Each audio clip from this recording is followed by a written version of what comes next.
Hi, I am Dr. Nikam. Welcome to the Foundation for India Studies. This is an Indo-American Oral History project brought to you in collaboration with the Houston Public Library. Our guest today is Mr. Koshy Thomas. Mr. Koshy Thomas and Mrs. Thomas, welcome to the Foundation for India Studies. Mr. Koshy Thomas, let's start with your background, where you come from, India, and tell us something about your early days in India. Okay, my name is Koshy Thomas, and my wife Mani is also with me. And I'm coming from my life in the United States is very different from the counterparts in this country. Usually, professionals or students come from India, study here, and take their PhDs, postgraduate degrees, and then go into professions. I'm not like that one, because there is a group of people came from Kerala. Those days they were mostly dependent on their professional wives who came, and then they started their life. I'm one among them. Maybe around 100,000 families in the country came from Kerala. Most of them are nurses. Yeah. That's where my life started. I was born to a blind father. I see, yeah. I was born to a blind father, my parents. He was probably blind from age 6 or 7, I don't know exactly when he was blind. And everything which I follow in my life, in principle, business, everything based on their education. As I said, my name is Koshy Thomas. Yeah. My wife Mani is with me. We are married for 48 years. And we came. I'm from the southern part of Kerala. Yeah. Unlike other professionals who came into this country earlier than me, but they come here for studies and then engaged in the job opportunity up here. But my case was different. We came on our wife's visa and then continued our life up here. I believe there will be about 100,000 families from Kerala, mostly nurses, are in and around the country. I'm familiar with the nursing situation. I was born to a blind father who was blind from probably from 6 or 7. Till such time he was good. And my life structure is based on what his teachings were and what he did for the people and for the others also. Though he was blind, he raised 5 children. I see. One better than the other. I see. That's I'm good. one among them. And then he ran more than one businesses at the same time.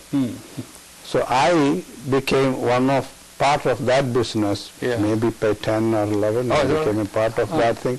So that entrepreneurship kept on running my life. So I had to take a lot of responsibility in the house. Then I went to studies also was a part of my business. Everything went along.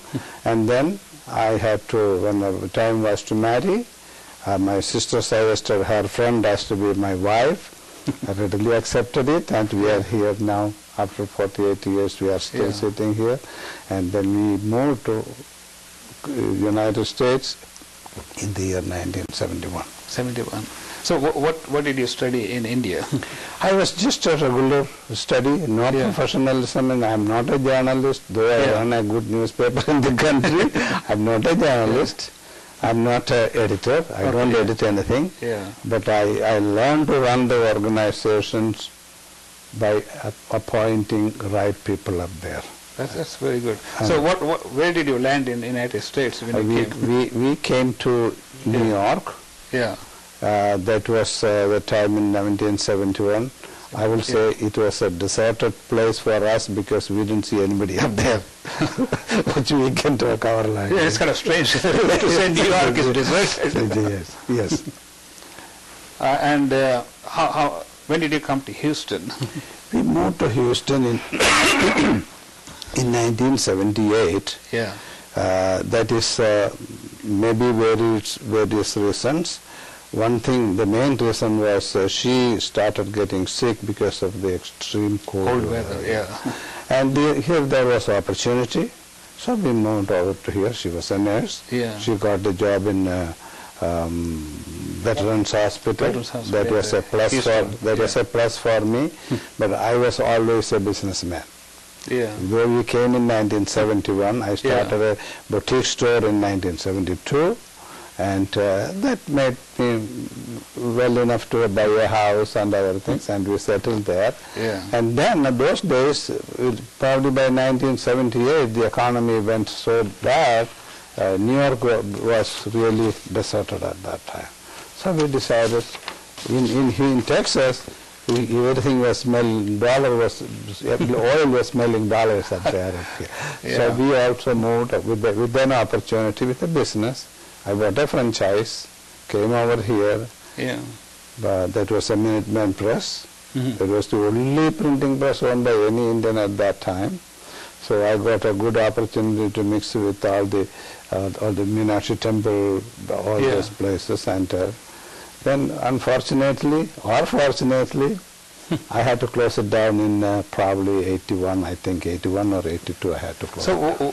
What kind of things that you produced? It was printing press. Oh, printing press. It was a printing press. Was it like newspapers? Or no, just a regular printing press, like quick copy. Quick print, like quick copy.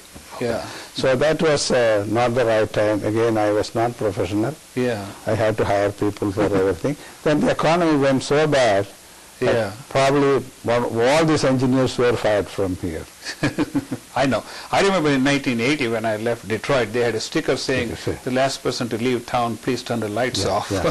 So that's about the same time. That was the situation. I too had to close my place. Yeah. Then I didn't give up my profession, whatever it was there. I went on looking for opportunities. Then I found a small business that is called making rubber stamps. I see. Yeah. I started doing by breaking one after there was a lead letters, put it all in the things and cooked it and started making it. That started paying dividends. Oh, that's good. So that went up to probably about 200 stamps a day. Oh, that's good. Yeah, I myself did it. Yeah. I'll get up in the morning, go to my garage, sit there and do it, and then pack it in the car, travel around and deliver it, and then come back. So these are all old rubber or rubber stamps. Okay. Okay, that I did everything. Cutting the wood, drilling the mesh, everything. Yeah. I did it myself, and it went very well. Again, bad luck followed. During that time, from there, by hand, I just moved into an automatic machine. Automatic, yeah. That automatic machine needed a typesetting machine because letters were typesetted and then cooked from there. So I had to buy a typesetting machine and a so this typesetting was darkroom camera set. Everything has to be bought. That maybe I invested about $50,000 on it, and that was running good. Actually, that helped me in two ways. Yeah. One thing, I was the only typesetter in the whole of city from the people. So I used that typesetting, means among Indians, when I say that, there are so many other people. I used typesetting, business card, letter, flyers, whatever you name it. Was this typesetting done at the time on a computer or is it by hand? Computer. On the computer. It's not like you were putting. No. I remember the days when you were. No, computer machine. Oh, okay. That's where I invested about $50,000. Yeah, that's interesting. So it wasn't working well, but unfortunately the rubber stamp business failed. Yeah. Because maybe it ran its course. I would no, say. it not ran its course. All on a sudden, Office Depot came in. Oh, I see. Yeah. When Office Depot came in, they were ordering. They were taking orders for rubber stamps. Oh, that's true. Yeah. So here it kills that business, because when they came in, I had no other choice. But my typesetting machine went on. Yeah. That was a good job to continue. In the process, during that time, if you ask me exactly the year, I may not remember it. Sindhuani was the president of ICC at that time, and we came in contact. ICC, you mean India Culture India Center. Culture Center. Oh, okay. We came in touch with him. So he was running a newspaper, Indo-American News. Those days, he get everything typesetted from Canada. Yeah, I see. Bring it over here, Pramod will paste it up and then decode. So he told me, Thomas, let's do some typesetting for me. Then I took over that job and said typesetting for him. Hey, after maybe a year later, he said, no, I closed it. I don't have any money coming in. I don't want to do it. Then I told him, no, don't close it because it's my revenue also. Don't close it. I will help you. That is where the real Indo-American again started. What year was this Indo-American? I don't remember exactly. Was it like 1980 or so? 1980 or 80. Well, I remember coming to your place and watching all those types and all this. Then we formed a corporation with myself, Sindhwani, Jawahar, and Pramod. That was the whole thing at there. And they all had work in their full-time jobs. And poor man, I am left in the office. You're on the assembly line. I was on the assembly there doing everything. Okay. And after 2-3 years, I thought, hey, they have their own money coming in. I don't have any money coming in. I told him, if I can do all this job myself, I can do it for me. Because everything is done by me, advertisements, everything is done by me. I said, I'll do it myself. Well, I guess you said you started entrepreneurship at age 10, so this was I told them, this is the situation I wanted to go at. And because there was some crooked clause in the order, and they said, no, I don't want to buy it. But finally, we negotiated and they bought my shares. I see, And that was in 87. I started it, and from there, we started with the same name, about 2,000 copies. And so you started with your own newspaper? With my own what was it called then? Voice of Asia. I didn't change the same name. I didn't change the name. For my intelligence, I chose the name Voice of Asia. I think that is the only Indian newspaper having a different name other than India. Okay. And it worked very well with me. Because I started, and I just actually we did very well with that one. And now, fortunately, I'm very proud to say that that is the best, the number one in circulation, color, contents, quality, everything. That is the best in Texas. I won't go further to New York or anything. I'm sure there are better papers, but that is the best in the country, in the Texas, and it's doing good. And that is the largest also. This is the largest. Contents, quality, numbers, everything, that is the number one. And recently, we signed a contract agreement with the PBS. Oh, I see. PBS as their media partner for Living Smart.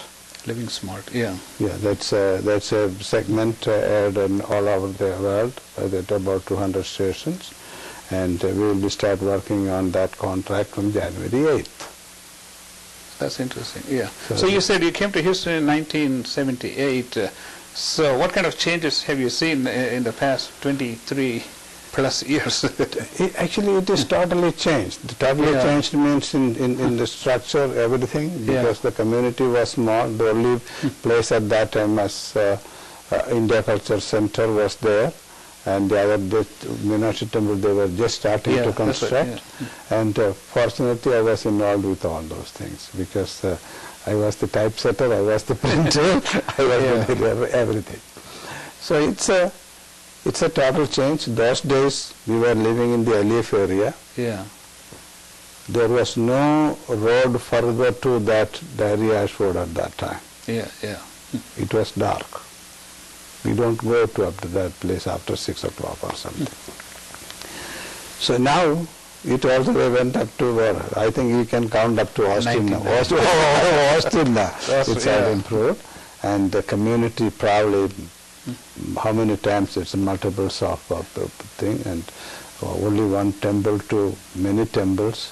Now maybe around 10 or 12 churches up here.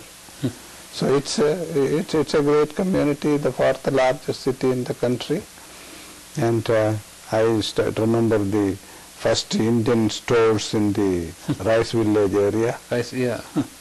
What was the name of that? J store. Oh, J store. Oh, J store was J there. store, yeah. That was the first store which we know. Yeah. And that many people jumped into business. Many people did not make it. Yeah. At least few restaurants did not make it. Other people started it. In those days we started with us. Many of them are not there now. That's true, yeah. They just had to either failed or jumped into other businesses. And then everybody came to, if you want to know the history of Hillcroft, Hillcroft just did not happen like that. Yeah. Rice village was, they were restructuring Rice village. Yeah. They asked all the tenants to vacate. Then the few people, I think there was a sari store that came in. Yeah. There was a restaurant up there. And they decided to move into the new building in that Was area. Yeah. That was constructed by some, I don't know who was, some Iranians or other Saudi Arabians did the building.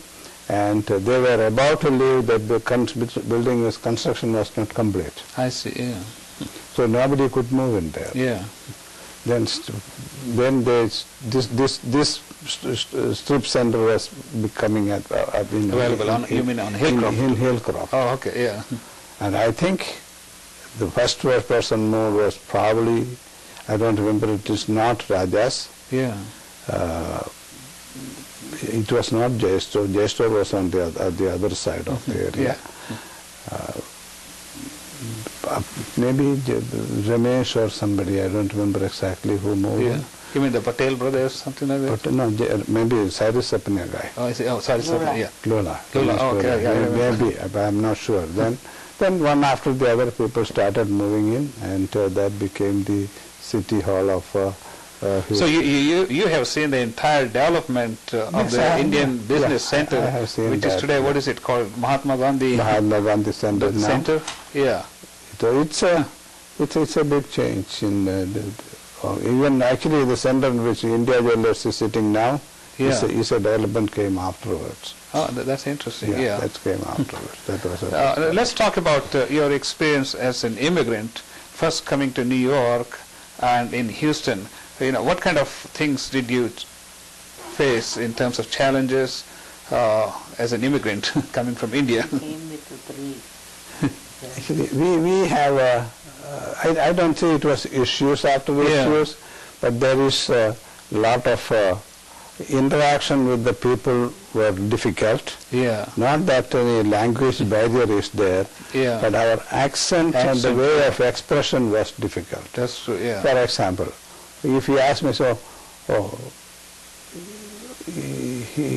if you say that, I wish he has gone, to tell some of our friends, so he's gone to somebody else.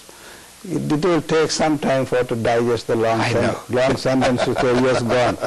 Instead of if you say he went, absolutely everything is done. But we came with the long sentence of the British style history. That actually gave us some kind of issues in the beginning. And if you say Whopper, it will be Whopper. These difficulties were there, but we had to learn that and then came up. So you found the language was to be particularly an issue in terms of communication. I call it the accent, which more which we use was difficult. Indians, even I think now we have that accent problem. That is true. I mean, wherever you go, we have accent. Because see, when I first came to Nashville and then I moved to East Coast, and when I came to Texas, it was again a culture shock because we have a Texas accent. It's difficult. So I think it takes a while to get adapted to these things. Other than that, I did not feel any kind of discrimination or anything. And mostly we were using it by the time the Indian population grew. The churches started coming up. So we were a little bit easy with those kind of situations. Tell us something about the newspaper business, as how it has evolved from the days of your typesetting machine to what it is today, and what the future is. The future is probably dim for the newspaper industry. You mean the printed industry? Print industry. It's maybe a little bit dim, but I believe the community newspaper will survive as long as the community is there, because they are not covered by the mainstream paper. Okay, so that's a plus there. It's a plus there, because small information, what is happening in Hillcroft, Royal Center or somewhere else, they don't care and they are not going to report it. But community-wise, what is happening in BAPS, they report it. What is happening in Guruvayurappan temple, we report it. For those reasons, the community newspaper will definitely have still a market, and it will continue to be a market. I think you got a very good, important, interesting point, because the Hispanics have been here for centuries, and they have to have their own newspaper to communicate their community events and activities and schools and other things. So I think there may be a place. I'm not actually afraid of being closed or anything. Actually, 10 years ago, people said, "Oh, newspaper industry is going to." I'm sure we thrived after that. So, what kind of challenges have you faced in your newspaper industry from the community standpoint? Community standpoint, our community, I won't say they support. They have a little bit of bargain up there, but I think everybody bargains. Oh yes. We do it bargaining. Macy's say it is sale.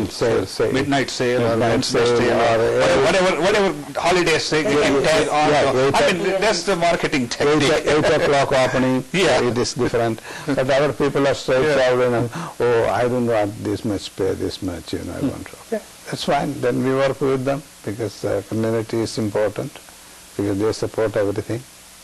And I don't believe that because community is not supporting the businesses up here. I mean, they have to, because that's the only way they can get their message across. Like if there's a show coming to the city, they have to reach only through like either radio or local news media. Actually, not only that. When it comes to the business point, we all like to be recognized by the white guys. It's in our blood. But if you have a store in Hillcroft, the customers are Indians. That's true, 22 karat gold will be bought by Indians only. That is true. Nobody else. White guys, they don't need 22 karat gold. So it doesn't matter where you are, your customers are Indians. Same thing. If you want to sell some spices, they are not going to buy it. We are the one who is to buy. All the travel agents, their Indians are their customers. So community, the business is supported by the community only. We have about maybe around 15% of the Indian community advertisements. I see, Maybe 15%, not 15, maybe 20%. The rest is all corporate ads. I see, The corporation ads comes in because of the strength of the paper, the number of circulation, and the community which reads. Which reads. That is their strength. Comcast has to have an advertisement in there because they are targeting the Indian community. That's true, So that way it helps both ways. Let's talk about your family. Tell us about something about your family. My family, as I said, we were married 48 years ago. We came with 3 girls. To United States, and the life was tough. Insecurity was always in our life. When first time we lived in the 4th floor of apartment, I don't think I ever slept properly. What city did you live in? New York? New York. I don't think I slept properly because I was always scared. When I hear a siren for fire, I always worried, how can I get out from here? Fourth floor. I guess you have to take the ladder there. You're hanging outside the building. I tried the ladder also. How can I step down with 3 children up there? So that was a scare in the mind always. But then they started growing. Another reason to go is, I don't decided my children will not travel in the subway or a bus. I see, yeah. We decided on that too. So we moved. By the time, 72, 73, we had a car. We built the car, and then transportation was much easier. So, in India, they were all in private schools. Yeah. Want to continue, I live in private school system. Yeah. And we came here. It did not happen. Then I sent them back to Ooty I see, yeah. for education. 1 year they studied, then it felt our life very, very miserable because without the children. We had to bring them. Brought them back, Yeah. and then by the time I got admission in the Catholic schools, they were comfortable. I see, yeah. Comfortable. And when things were getting bad and the girls were growing, I decided to move out of this place. Yeah. When we came over here, due to multiple reasons we came to Houston, not only one reason. Yeah. Business was good, so everything. So we had 3 girls, Yeah. and good girls, I will say, great children. They all studied. We are all. I wanted the first one to go to law school. I see, yeah. It was my total ambition of that. That's kind of interesting because most parents want their children to go into medicine. Medicine and that's number one choice, Yeah. at least among the My Indians. theory of sending them to law school was, if it helps any parents, because I believe ladies are not the breadwinners of the house. Yeah. Men are the breadwinners of the house. If they have education, they will get a compatible person as their husband. In case they have to be their own, Yeah. this profession should help. Yeah. Yeah. That's all our theory was. And they went to law school. One went to law school, other went to law school, and other went to law school. All 3 are lawyers. I wanted the younger one To be a doctor. But she said, I don't want to see the blood. I see, yeah. I don't want to see the blood. Okay, that's fine. All 3 went to law school. And they are, thank God, they are all very well, in very well, good places. And the first one is the Shashi, probably you know her, the oldest one. She's married to a Harvard attorney. Yeah. And of course he's white, not the Indian guy, but he was married to a Harvard attorney. And now she is serving as probably the one and only Indian JAG officer in the army. Oh, I see, yeah. Judge Advocate General. I see, She is in the army. Yeah. And now what she is doing is going across the country to recruit people to the JAG. Oh, I see. That's what she is doing. That's interesting. Okay. The second one is Shirley. Yeah. You know her. Shirley is an attorney. Yeah, she has. She's a name partner for a law firm. Yeah. And she is doing extremely well. Oh, that's good. Yeah. Yeah. Her main job is recovery. Yeah. And almost all the major corporations, including HCCS, Chase Bank. Oh, I see. Yeah. They are the one doing it. They are successful in their own way. Yeah. And we live with her now. Oh, I see. Shirley. Yeah. That's it. The youngest one is also happened to be an attorney. Yeah. And she's married to another attorney. And Shirley was the only one she married. married a doctor. Marrying to a doctor. I see. Yeah. Yeah, Shirley married to a cardiologist. Yeah. He knows him. Yeah. So she is the director of litigation in the Travis County office in Austin. Yeah. And her husband also is in the same department. It's not the same department, it's with the Travis County. I see. So I guess 2 of them live in Houston? Only Only one? One. Oh, I see. One live in here. That is where Shirley is. Shirley lives. Others Shirley is in South Rise. At South Rise. I see. Yeah, she is there. Yeah. And the others are 2 different places. And we have 3 grandchildren. 2 belong to Shirley and 1 belongs to the younger one. That is our family setup. 3 grandsons. That's a family setup. So what do you think about the influence of American culture? I mean, you are concerned about your children, and they turned out to be pretty good children because they all completed law school. About your grandchildren, exposed to the full American culture. even though you have a Christian background from India. Actually, the culture is what I understand is my concept about culture is what you learn in your house is the culture. That's a very, very important point. I think there is no culture prescribed to us. That's What you learn in your house, that is the culture. Otherwise, I don't think Indians have a different culture other than where you are wearing dresses or anything. One wears sari, it's all the weather condition, how it is there, they change their dresses. Other than that, it is, if the parents is... Maybe eating with hands. So, it's what all you learn in your house. If you teach them to pray two times a day, they will do it. They will tell it to their children. So you're concerned about the American Western influence of lifestyle as far as your grandchildren are concerned? Western influence, I don't think Western lifestyle is anything bad. I mean, there are very good aspects of the Western culture. So many good things in their life. But our lifestyle is everything based on the old values which we had it.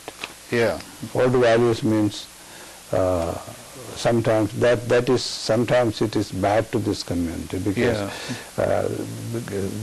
giving a macho feeling on their wives. That is still there. That destroy the family setup. That is true. And that has to be changed. I don't think in this country it is followed. They respect each other. That's true. We don't have any respect for women. They don't show that kind of respect for women. That if we change that thing, and for that you have to follow the Western pattern of life. I know. What are your views on interracial marriages? Because the first generation Indians who came in, quite a number of them are facing where their children are going into interracial marriages. Actually, interracial marriage happens to so many reasons and circumstances. Even in olden days, I think after the war, when the men were died, they were allowed second marriage, third marriage, everything was allowed, intercaste marriage was allowed, even in India those That days. is true, So here, two of my children married to white guys up here. The reason I can very proudly say, or humbly say, the reason was they were one of the few first children came to this country and went to law school and graduated. That's true, The higher education. The higher education was not there among boys. Their education here. I could not find even one boy who can match their education. I see, So I believe in compatibility of education. Those education, whether it's intercaste or race, whatever it is, they have a more chance of survival, understanding each other's profession. You know, you touch upon a very, very pertinent point, and that is most of the Indian girls are highly educated and highly informed, accomplished, and that also poses a challenge in terms of finding a suitable bride. And I see that in so many other doctors' children who are doctors and they have postgraduate degrees and all this. Now it becomes a challenge. How are you going to find somebody in the same frequency? Then what happens? If they on the road they find somebody good people, they say let's have it, and they marry it. And only difficult portion I see in interracial marriages is if the religion is different. That is a difficult. See, in your case, I guess they all marry the same Catholic Christian group.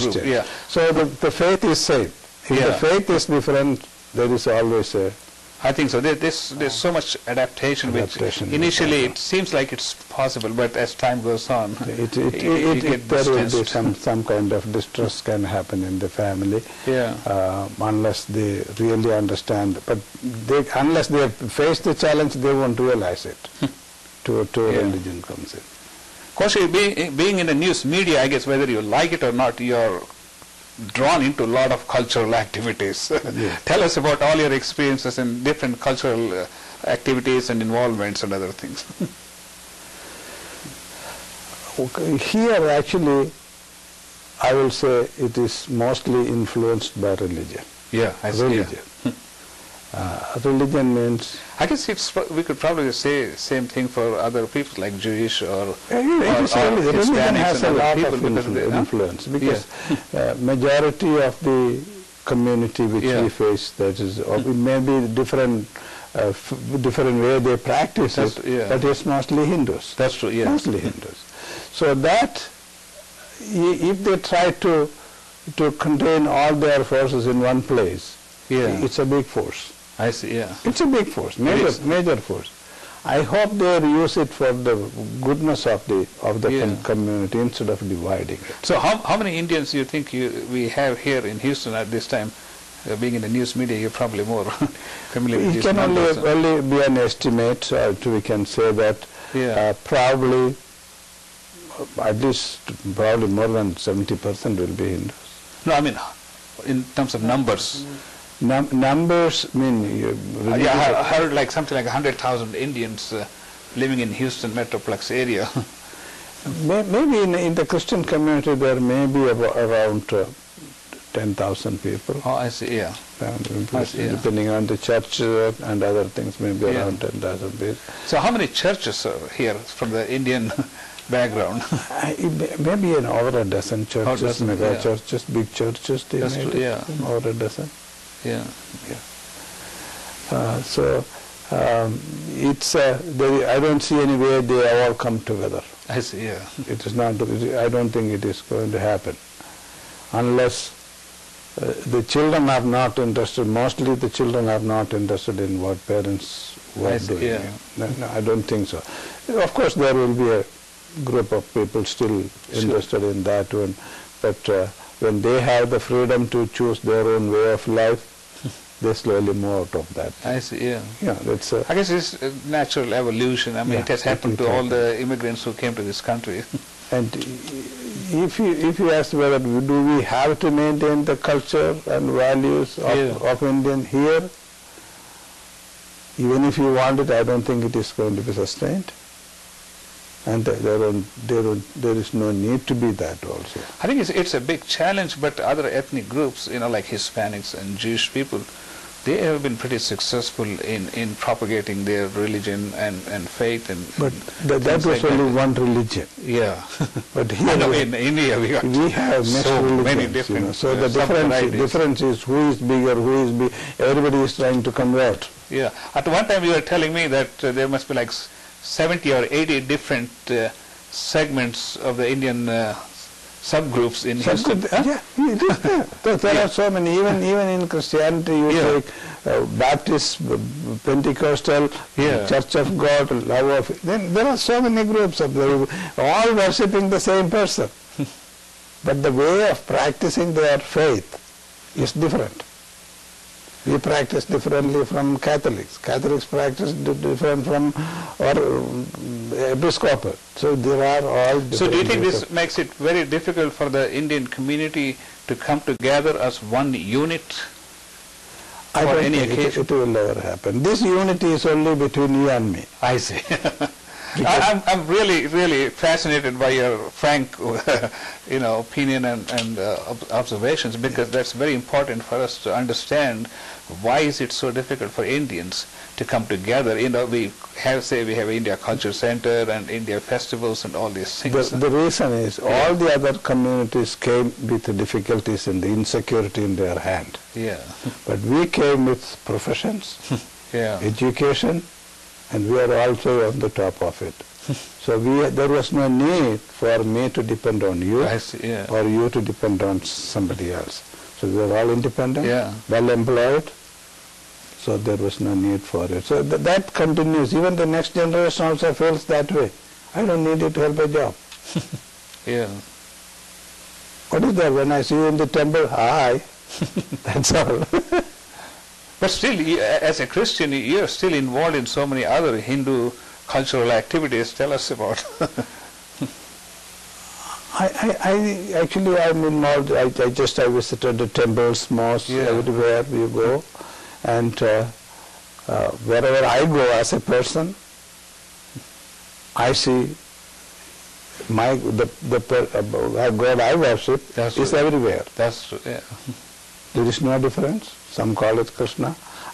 Actually, I am a Christian because I practiced what I was taught to That's practice. true. Yes, yeah. Because my parents were Christians, I am Christian. Otherwise, I will have been Krishna. Krishna, yes. Who knows?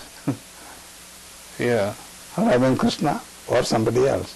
yeah. So, nothing wrong in any religion. I don't believe in conversion. Yes. No conversion. Let everybody live the faith and don't take it outside. Religion is one you practice at home. Yes, yeah. Keep it there. Don't take it on others. Yeah. Nobody. Christians, Hindus, Muslims. Wherever you go, you can worship your God. Worship God. That's what I taught my Whether you children. are in temple or Meenakshi temple or BAPS or only one God is there. That is what we believe. That's it. The God is saying. You call it Krishna, somebody call it Shiva, whatever it Call is. it in many names. There is no different gods. Yeah. There's only one. So tell us about your political views in this country. I mean, especially being in the news media, I guess you're exposed to politics whether you like it or not. I personally, Yeah. means I'm a conservative Republican. I see, yeah. That's what I believe. Because Yeah. I don't believe in somebody work and somebody don't work and they should get the benefit. Yeah. 77, I'm going to be 78 in October. Yeah. I still work 10 hours a day. You look remarkably in fit condition Why for 78. why I should share with somebody my I can give. Yeah. There has to be a reason I can give, but not the handout system. I totally disagree with it. Do you think the Republican Party is headed in the right direction in the last couple of years? I don't think so. Yeah. I don't think so, because they are on a vengeance program. That's the thing, yeah, it's That is just- what is happening. They try to revenge on what went wrong, but hopefully they will realize it and then come to terms. There are a lot of... the Democrats did not create all these deficiencies. Yeah. It was there. It's been ongoing It was for for years. there. And the way he handled, I don't agree with everything what he handled it, because for one reason, people lost jobs, Yes. cut their income, Yeah. everything is done, but this 400, how many congressmen are there? 460 or something? 450 Congress They people. still live on luxury. Yeah. Luxury means live. We don't need that kind of luxury. Cut their pay. Yeah. But Perry But they says, make their own laws, so I don't see we can. no, Perry is receiving $90,000 as pension. but yeah, Yeah. In that's spite fine. of he is getting No, that- $150,000. But Can you pause that? okay, Okay. Go ahead. You are saying something. my political is I'm a conservative Republican. Very conservative. I believe in working hard and making life better. Help anybody who is disabled, Yeah. who cannot work. You have to go out and help them. I see. Yeah. Not the people who sitting, driving Mercedes and going and taking a welfare. That has to be stopped. Yeah. That is what most of the money is going through that way. Abuse of the welfare rules which they have it. And there is a lot of money to be shaved out from the government expenditure side. Yeah. Lot of money. Medicare fraud, they can cut it. How many? I just don't think they have the manpower to really go after, because every time you see, they are putting so many people in jail, but Yeah, it's yeah. for every person you put in jail, there's another 3-4 popping out. Well, yeah, if you take two, another 4 will be coming up. So there are things which you can cut down the expenses, which includes cutting down the pay of the expenses of the congressional people, and they don't have to be there 365 days. What they do 365? Nothing. That's it. Yeah. As in the beginning, give them 3 months, come there, pass the law and go home and do your work, go farming. Let's talk about, in the past 30 plus years you've been in the States, what are the lessons that you have learned that has made you successful? Maybe that could help us serve as a guide for the new generation Indians. The thing that I followed was, I have a clear example as my father. That kind of disability is not a disability. Sure, If you want to do something, set your goal in mind and go for it. I see, Don't look back. I see, Failure is there, but don't wait there. That's true, No pausing up there. Go forward and then do it. I see, You don't have to be a doctor to run a hospital. That's true, If you have the idea in mind, you can hire doctors. That's true, That's what I do now. I'm not a journalist. I never went to journalism school, but I do it. The only thing is, you have to work very well in this country. Anybody can be anything. I have seen so many people who lost everything during that in the 80s, lost jobs and everything. They are very successful now. Very successful in some other area. That helped them to start new businesses. Very successful. So it's a country where you can definitely work hard and enjoy the benefit of it. Okay. Mr. Thomas, what do you think is the future for the Indian population in Houston and also all across the country in the next 20, 30 or 50 years? Actually, I see a bright future for those people because they have money up there, and most of the kids have more than minimum education. Most of them are technically involved in it, otherwise medically, there is a profession, they can handle it.